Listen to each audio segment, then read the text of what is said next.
Саламатсыздарбы, Учкунбек каналында жаңылыктар топтому. Мамлекеттик Думанын төрагасы Вячеслав Володин мыйзам долбоорун миграциялык эрежелерди өзгөртүү боюнча артыкчылыктуу тартипти кароо пландалып жатканын билдирди. Сунушталган чаралардын арасында мигранттардын кирешелерин жана алардын өлкөдө мыйзамдуу жүрүшүн көзөмөлдөөнү күчөтүү. Авансалык салыкты эмгек мигранттарына гана эмес, анын үй бүлө мүчөлөрүнө да киргизүү. Мигранттын жана анын туугандарынын өлкөдө болуу мөөнөтүн эмгек келишиминин узактыгына байланыштыруу. Башка мыйзамдуу негиздер жок болсо, 18 жашка толгон балдар 30 күндүн ичинде өлкөдөн чыгып кетүүгө милдеттендирилет. Патенттерди жана иштөөгө уруксаттарды жокко чыгаруунун негиздерин катаалдатуу.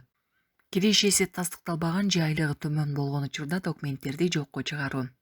РВП жана жашоого уруксат боюнча мүмкүн болгон чектөөлөр. Документ профилдик комитетке жөнөтүлдү. Кароо мөөнөтү азырынча такталай элек. ЭЭПте мигранттарды колдоо боюнча иш жүрүп жатат. Евразиялык экономикалык комиссия биримдикке мүчө өлкөлөрдүн бийлигине сунуштарды даярдады. Анда эмгек рыногун жакшыртуу, колдоо тууралуу айтылат. Булак Спутник эже.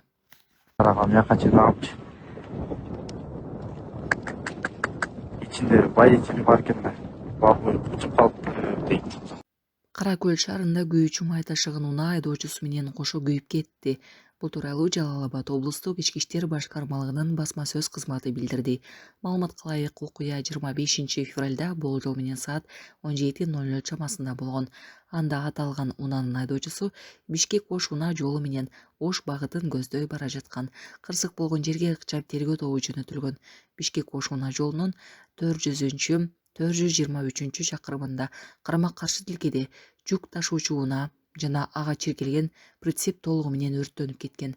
Күйүп кеткен унаа өрт өчүрүүчүлөр тарабынан өчүрүлгөн деп билдирди милиция. Кырсыктан улам Кара Суу районунун 41 жаштагы тургуну каза тапкан. Учурда каза болгон адамдын жансыз денесине карата соттук медициналык экспертиза дайындалып, окуянын бардык жагдайларын аныктоо боюнча тергөө иштери улантылууда.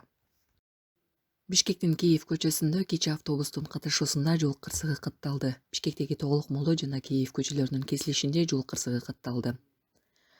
Интернет желесине тараган видеодон автобус менен жеңил унаанын сүзүшүп кеткенин көрүүгө болот. Анда автобус жол жээгине чыгып, жол белгисин сүзүп токтогон.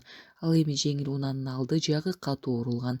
Милициянын кайгылуу кызматы азырынча маалымат бере элек. Түшүндүрүп коеюн деп очередтерди көрүп келдик да. Замена айдоочулук көлүктөр жылдын аягына чейин. Түшүнүңүз, ушул 2026 жылдын акырына чейин шашпагыла. Келип, могу жерде очередте көп туруп, ошон үчүн бир айдан кийин келсеңиз болот, 2 айдан кийин келсеңиз болот, 3 айдан кийин онлайн азыр бүт алмаштыруу жүрүп атат. Ошол онлайнда алмаштырып алсаңыз болот, жеңил болот. Ошон үчүн эч кабатыр болбогула, тааныштарыңарга дагы бүт жеткизип койгула. Макулбу? Могу жерде очеред болуштун кереги жок. Бардыгына убакыт жетет. С учетом всего, что происходит, у нас какая-нибудь политическая оттепель будет?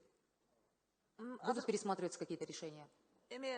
Боюнча ал мыйзамдын алкагында гана жүргүзүлүш керек. Мисалы үчүн пересмотр деген, ал эгер өздөрү жалоба жазса, кандай бир арыз түшкөн учурда гана или көзөмөл иретинде аныкталган учурда гана кайрадан каралууга жатат. Мыйзам ошого жол берет. Ал эми баардык материалдарды кайра карапчы деген бул мындай мыйзам жол бербейт. Жок, сиз тараптардан эмес, эми акыйкатсыз болуп калды, жанакы белгилүү. Эгерде арыз даттануулар түшсө, сөзсүз түрдө Башкы прокуратурада каралат, анан военный прокуратурада. Башкы прокуратурага арыз жазыш керек, башкы прокуратура тарабынан ага көзөмөл кылынат сөзсүз түрдө. Чоң рахмат, сиздерден анда күтөмүн да маалыматты. Рахмат. 25-жылы 60 миң эми аткаруу барага түшүптүр. 25-жылы. Төлөбөй жүргөндөр канча?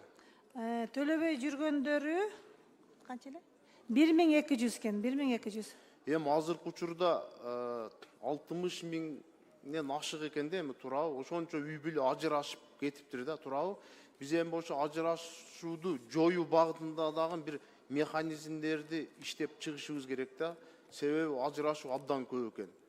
Анан эми бул мыйзам. Урматтуу Москва шаарындагы мекендештер, Кыргызстанга жүк салам десеңиздер, өзүнүн мекендештер көп жылдык тажрыйбасы бар, үйүңүздөрдөн алып кетет. сіздер чалуу эле адрести айтасыздар. Бул жерде айына 4 жолу 5 жолу Кыргызстанга отправка болот экен. Мына кече жакында кеттир, буюрса бүгүн эртең ушул жүктөр фурага жүктөлүп чыгат экен. Ушул Бактыбек агама кайрыласыздар, ишеничтүү көп жылдык тажрыйбасы бар. Көп жылдан бери биз дагы жүк салган үчүн атайын келип мекендештерге чагылдырып тартып берип атабыз.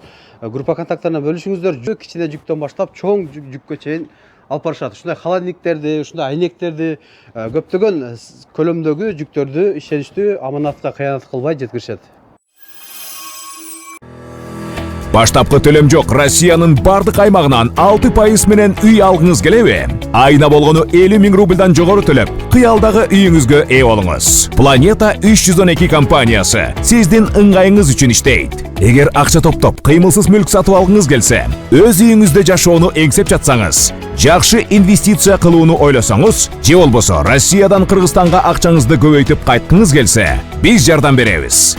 Биз сунуштайбыз. Батирлер, жер үйлөр, коммерциялык мүлк, жер участоктары, машина коюучу жайлар, жер алып, үй салуу жана кайра сатууга жардам. Кызматтар: 7 жашка чейин балдарыңыз болсо, 6% менен үй алсаңыздар болот.